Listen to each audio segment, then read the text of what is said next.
አሜሪካና ኢራን ሰላም ለማውረድ እንዲህም ቀርበን አናውቅም ባሉበት ሰዓት አሜሪካ በኢራን ላይ ልትፈጽመው ያሰበችው ወታደራዊ እርምጃ ወደ ሚዲያዎች አፈትልኮ ወጥቷል። ወደ ኢራን እግረኛ ሰራዊቷን ጭምር በማስገባት ወታደራዊ ዘመቻ ልታካሄድ የነበረችው አሜሪካ ፍጹም ያልተጠበቀ ነገር ገጥሟታል ነው የተባለው። በተጠመዱ ፈንጂዎች የተከበበው በሚደረማመስና በሚፈራርስ መሬት ስር የተቀበረው ኢራን ለረጅም ጊዜ በጥበብ ያበለጸገችው ዩራኒየም ለአሜሪካ ጦር ፈተና እንደሆነበት ነው የተሰማው።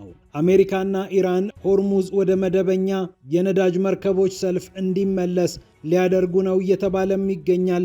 ይሁንና የሰላም ንግግሩ በበርካታ አጣብቂኞች ተሞልቷል። ሁለቱ ሀገራት ግን አሁንም ተስፋ እየሰጡ ናቸው። ይህ እንደተጠበቀ ሆኖ የኢራን አብዮታዊ ጦር ወታደራዊ አዛዥ በተባበሩት አረብ ኤምሬትስ በአንድ ገስት ሃውስ ውስጥ ተገኝተው በቢሊዮን የሚቆጠር ዶላር ሀገራቸው እንድታገኝ አድርገዋል ነው የተባለው። እጅግ በከፍተኛ ሚስጥር ተደራድረዋል የተባሉት ሁለቱ ሀገራትና ለኢራን ተከፈለ የተባለው ገንዘብም ልዩ ትኩረትን አግኝቷል። እንመለከተዋለን። አሜሪካ ወሳኙን ሰው ገድያለሁ ብላለች። ከአንዲት ለረጅም ጊዜ ተጣልታት ከቆየቻት ሀገር ጋር የወሰደችው ጥቃትም አሜሪካ ለረጅም ዘመን ስትፈልገው የነበረውን ሰው እንድትገላ አስችሏታል። ሰውየው ማን ነው? ወታደራዊ ዘመቻው ምን ይመስላል? ይህንንም ይዘናል። እንዲሁም የቴስላው ባለቤት የዓለማችን ቁጥር 1 ባለጸጋ ኤለን መስክ የምድራችን የመጀመሪያው ትሪሊየነር መሆኑን አረጋግጧል። ይህንንም የተመለከተ ዘገባ ይዘናል። ፒያሳ ኔትወርክን ስትከታተሉ ስለቆያችሁ ክብረት ይስጥልን ብለናል። ፒያሳ ኔትወርክን ሰብስክራይብ፣ ላይክና ሼር በማድረግ የፈጣን የተአማኒና የጥልቅ ዘገባዎች ቤተሰቡን ስንል በአክብሮት ጋብዘናል። አሁን ወደ ጉዳዮቻችን አለፍን።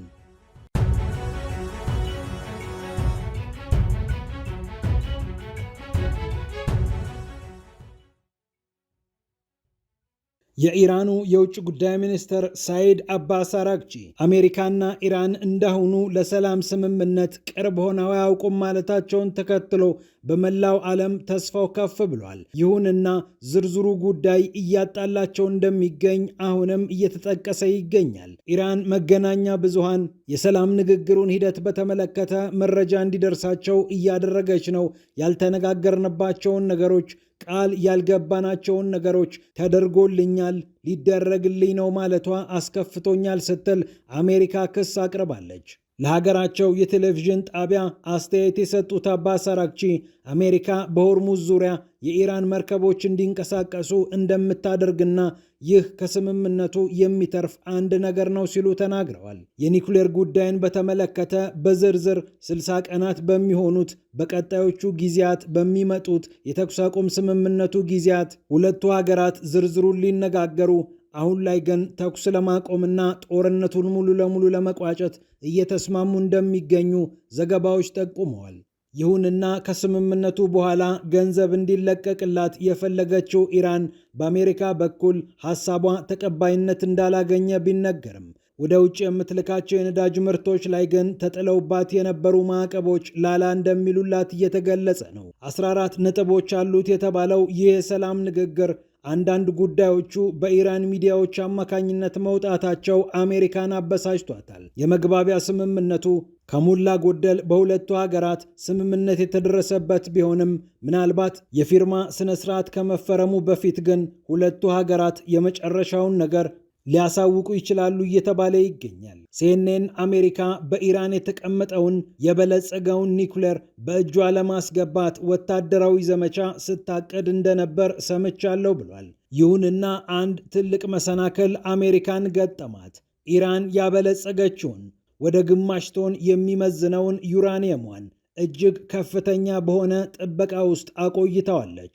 በተለይ ባለፉት ጥቂት ሳምንታት ዩራኒየሙን ለማግኘት ማንም እንዳይችል በአደገኛ ፈንጂዎች ከባ ዙሪያውን በሚደረመስና ወጥመድ በበዛበት ዋሻ ውስጥ ከተዋለች ነው የተባለው። ምናልባት ከአንድ ወር በፊት ከነበረውም በላቀ ደረጃ ልዩ ጥበቃ እንዲደረግለት አሜሪካ ኮማንዶዋን ብትልክ በጦር መሳሪያ ብትደበድብ እንዳታገኘውም እንዳትደርስበትም ኢራን ለማድረግ የሰራችው ሥራ አሜሪካ ወታደራዊ ኦፕሬሽኗን እንዳትፈጽም አድርጓት ሊሆን ይችላል እየተባለ ይገኛል።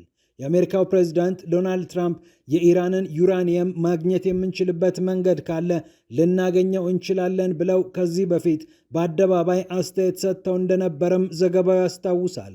አሜሪካና ኢራን አሁን በደረሱበት ስምምነት ሲኤንኤን እንደሚለው ኢራን ዩራኒየሙ የሚመክንበትን ሁኔታ ተስማምታለች ተብሏል። እርግጥ ነው በኢራን በኩል ይህንን በተመለከተ ማረጋገጫ አልተሰጠም። ምክንያቱም ትልቁ መደራደሪያዋ ነውና በቀላሉ እንዲመክን ላታደርገው ትችላለች።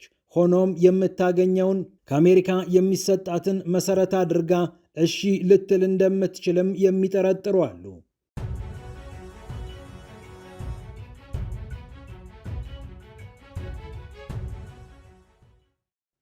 ይህ እንደተጠበቀ ሆኖ የተባበሩት አረብ ኤምሬትስ ኢራንን አታጥቂኝ ብላ ተማጽና በቢሊዮን የሚቆጠር ዶላር ለኢራን እንደሰጠቻት ሮይተርስን ጨምሮ ዓለም አቀፍ መገናኛ ብዙሃን ዘግበዋል። የሰጠችው በቢሊዮን ዶላር የሚቆጠር ገንዘብም አሃዙ የተለያየ ሆኖ ተቀምጧል። አንዳንዶቹ 3 ቢሊዮን ዶላር ነው ሲሉ፣ ሌሎቹ ደግሞ እስከ 10 ቢሊዮን ዶላር ሳይደርስ አይቀርም፣ በቀጣዮቹ ጊዜያት ደግሞ 20 ይገባል እያሉ ነው። ይህንን በተመለከተ ደግሞ የተባበሩት አረብ ኤምሬትስ ተጉዘው በአንድ ገስት ሃውስ ውስጥ በድብቅ ተቀምጠው ተደራድረዋል የተባሉት የኢራን አብዮታዊ ጦር ወታደራዊ አዛዥም እያነጋገሩ ነው። በአሜሪካ ማዕቀብ የተጣለባቸው ስማቸው በዘገባው ያልተጠቀሰው እኒህ የኢራን ወታደራዊ መኮንን ይህ በቢሊዮን የሚቆጠር ዶላር ወደ ኢራን እንዲገባ ትልቁን ድርሻ ወስደዋል ተብሏል። የተባበሩት አረብ ኤምሬትስ ኢራንን በቃ አታጥቂኝ ብላ ውሳኔ ላይ የደረሰችበት መንገድም ብዙዎችን አስገርሟል። ከአሜሪካና ከእስራኤል ጋር ሆና ወታደራዊ እርምጃ አብራ የወሰደችው ፓኪስታን እንኳን ሁለቱን ሀገራት ላደራደር ብላ መከራዋን ስታይ እንዳታደርጊው ብላ ያስፈራራችው፣ በተለያየ መንገድም ተጽዕኖ የፈጠረችው ኤምሬትስ ሐሳቧን ድንገት ቀይራ ኢራንን ገንዘብ እሰጥሻለሁ አትንኪኝ ማለቷ ግርምትን አጭሯል። ምናልባት ኢራን በጦርነቱ ሂደት በዚህ ደረጃ ጠንክራና ጎልታ ትወጣለች ብላ ኤምሬትስ ግምገማ አልነበራትም የሚለው ሐሳብ ገዢ ሆኗል። የኢራን አብዮታዊ ጦር ወታደራዊ አዛዡ ሼክ ታህኑን ቢን ዛይድ አልናህያን በተባሉት በተባበሩት አረብ ኤምሬትስ የብሔራዊ ጸጥታ አማካሪና የአቡዳቢ ምክትል ገዢ በሆኑት ሰው ገስት ሃውስ ወይም እንግዳ ማረፊያ ውስጥ እንዳረፉ ነው የተነገረው። ገንዘቡም ስራውን ሳይሰራ አልቀረም። ምክንያቱም ኤምሬትስ በሰሞኑ ጥቃቶች እንደ ባህሬን፣ እንደ ኩዌት፣ እንደ ዮርዳኖስ አልተጠቃችም።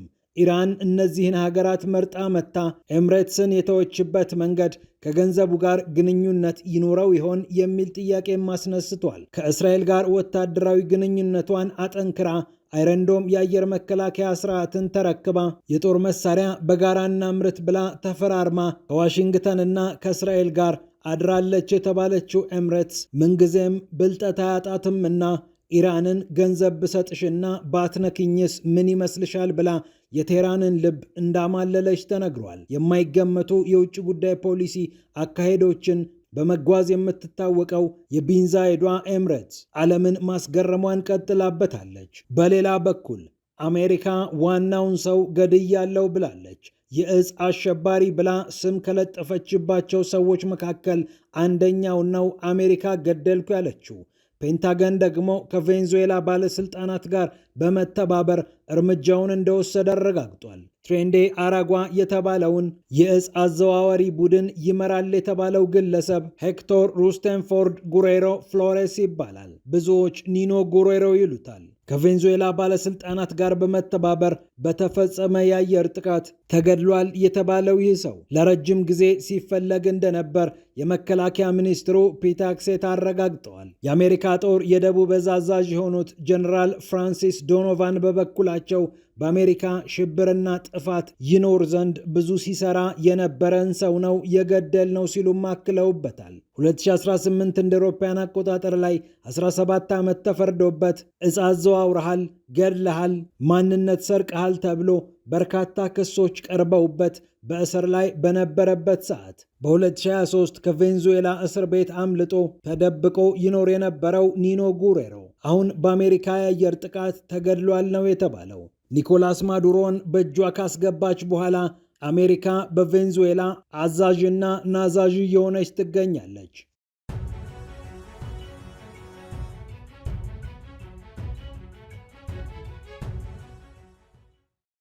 በመጨረሻም ኤለን መስክ የዓለማችን የመጀመሪያው ትሪሊየነር መሆን ችሏል። ሲጠበቅ እንደነበረው የቴስላው ባለቤት የስፔስ ኤክሱ አለቃ በምድራችን ላይ $1 ትሪሊየን ሀብት ያለው የመጀመሪያው ሰው ሆኗል። ከአርብ ዕለት ጀምሮ ይህ እንደተረጋገጠ ብሉምበርግ ዘግቧል። አሁን $1.1 ትሪሊየን አካባቢ ሀብት አለው ሲልም ብሉምበርግ አረጋግጧል። የሮኬት የቴሌኮሙኒኬሽን እና የአርቲፊሻል ኢንቴሊጀንስ ኩባንያ የሆነው ስፔስ ኤክስ እየተባለ የሚጠራው ኩባንያ ናስዳክ በተባለው የአክሲዮን ገበያ $2.2 ትሪሊየን ዋጋ ተተምኖለታል። ከዚህ ውስጥ 42 በመቶ ያህል ድርሻ ያለው ኤለን መስክ በቴስላ ያስቀመጠውን ከ270 ቢሊዮን ዶላር ከሚበልጠው ሀብቱ ጋር ሲዳመር ትሪሊየነር ወደ መሆን ተሸጋግሯል። በስፔስ ኤክስ ከ760 ቢሊዮን ዶላር በላይ ሀብት አለውና የሳተላይት ኢንተርኔት አገልግሎትን በስፋት እያቀረበ የሚገኘው በኮሚኒኬሽን በአርቲፊሻል ኢንተለጀንስ የላቀ አፈጻጸም አምጥቷል የተባለው ኤለን መስክ የበርካታ ባለሀብቶችንና አክሲዮን ገዢዎችን ትኩረት መሳቡን ተከትሎ ነው ከፍ ባለ አክሲዮን ዋጋ ሀብቱ ሊጨምር የቻለው። ከ6 ዓመት በፊት የምድራችን 35ኛው ሀብታም የነበረው $28 ቢሊዮን ብቻ በእጁ ላይ አስገብቶ የነበረው ኤለን መስክ በ6 ዓመታት ጊዜ ውስጥ ከ30 እጥፍ በላይ ሀብቱን አሳድጎ ትሪሊየነር ለመሆን ችሏል። በአንድ ዓመት በቢሊዮን የሚቆጠሩ ዶላሮችን ከስሮ የነበረው በአጭር ዓመታት ብቻ ሀብቱን ለማመን በሚከብድ መጠን ያሳደገው ይህ ባለ ሀብት የዓለማችንን ተጽዕኖ ፈጣሪ ማህበራዊ ሚዲያ ትዊተርን በመግዛት ኤክስ ብሎ ሰይሞ የዓለማችን ቁልፍ ሰዎች መልእክቶቻቸውን የሚያስተላልፉበትን መድረክ ለመቆጣጠር ችሏል። ምንም እንኳን ይህ ሀብት በሰነድና በንብረት ደረጃ የተቀመጠ ቢሆንም ይህንን ሁሉ ገንዘብ ልፍጀው ላጥፋው ቢል በሰዓት $1 ሚሊዮን እያጠፋ ቢቀጥል እንኳን ሙሉ ለሙሉ ሀብቱን ለመጨረስ ከ100 ዓመታት በላይ እንደሚፈጅበት ይነገራል። በዓለማችን ላይ ከ1 ትሪሊየን በላይ ጂዲፒ ያላቸው ወይም ዓመታዊ ምርት ያስመዘገቡ ሀገራት ከ20 አለመብለጡን ተከትሎ ይህ ሰው ምናልባት 21ኛው ግዙፍ ሀገር እንደመሆንም ሊቃጣው ይችላል። የታይዋን ዓመታዊ ምርት $977 ቢሊዮን ገደማ ይቀመጣል። ስዊድንና አየርላንድ ደግሞ $700 ቢሊዮን ያህል የሚያመርቱ መሆናቸው ይነገራል። የተወለደባት ደቡብ አፍሪካ በዓመት ታመርተዋለች የሚባለው $660 ቢሊዮን ነው። በቴክሳስ ሂውስተን የሚገኙ የመኖሪያና የንግድ ቤቶችን መግዛት የሚያስችል ሀብት ያተረፈው ኤለን መስክ አሜሪካውያን በ2015 የገዙትን 16.3 ሚሊዮን ተሽከርካሪ ገንዘቡን ሆጭ አድርጎ መክፈል የሚችልበት ደረጃም ደርሷል። ትላንት በብዙ እጥፍ ያስከነዱት የነበሩትን እነ ጄፍ ቤዞስን፣ ሰርጌይ ብሪን፣ ላሪ ኤሊሰን የተባሉት የጉግል የአማዞን እና የኦራክል ኩባንያ ባለሀብቶችን በአጠቃላይ ሀብታቸውን ጥቅልል አድርጎ እንደያዘም እየተገለጸ ይገኛል። ፒያሳ ኔትወርክን ስትከታተሉ ስለቆያችሁ ክብረት ይስጥልን ብለናል። ፒያሳ ኔትወርክን ሰብስክራይብ፣ ላይክና ሼር በማድረግ የፈጣን የተአማኒና የጥልቅ ዘገባዎች ቤተሰቡን ስንል በአክብሮት ጋብዘናል። ሰላም ለዓለማችን።